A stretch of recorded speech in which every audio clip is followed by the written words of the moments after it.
ఒక పార్టీ పెద్ద నాయకుడు ప్రెసిడెంట్ కూడా చేశాడు. తర్వాత భారతదేశంలో ఇప్పుడు హోమ్ మినిస్టర్ ఎంఓఎస్ చేస్తున్నాడు. వాళ్ళ కొడుకు తప్పు చేశాడు. ఆ కొడుకు తప్పు చేసిన దాని మీద ఆ తప్పు మీద ఏ రకంగా పోలీసులు కేసు పెట్టాలా, ఇన్వెస్టిగేట్ చేయాలా, దాని మీద ప్రత్యేక చర్యలు రేవంత్ రెడ్డి గారు తీసుకుంటున్నారు.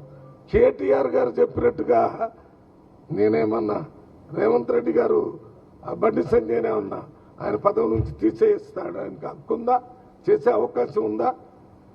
మీరు చేసిన పనులన్నీ మీ ఇప్పుడు పార్టీ పెట్టక ముందు కవిత గారు ఏమైంది, వాళ్ళ ఇంట్లో కవిత గారిని సెంట్రల్ జైలుకు పంపించారు.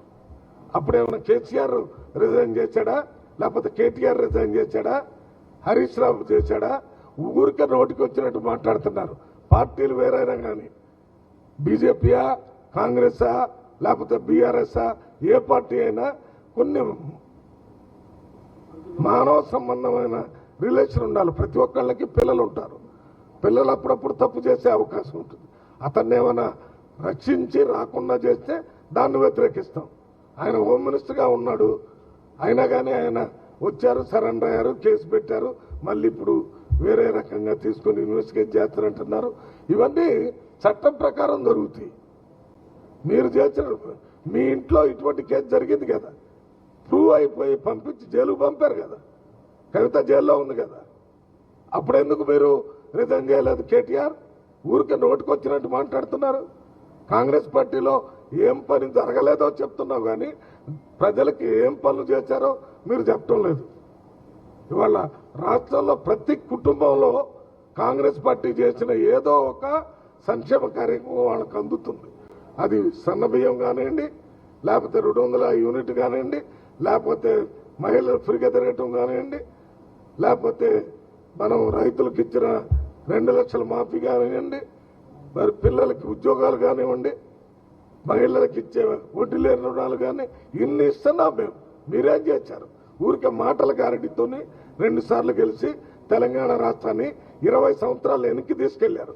ఇప్పుడు చూడండి తెలంగాణ ఎక్కడ పోతుంది, పోర్ట్ సిటీ వస్తుంది, చుట్టూ త్రిబుల్-ఆర్ తీసుకొని వస్తున్నారు.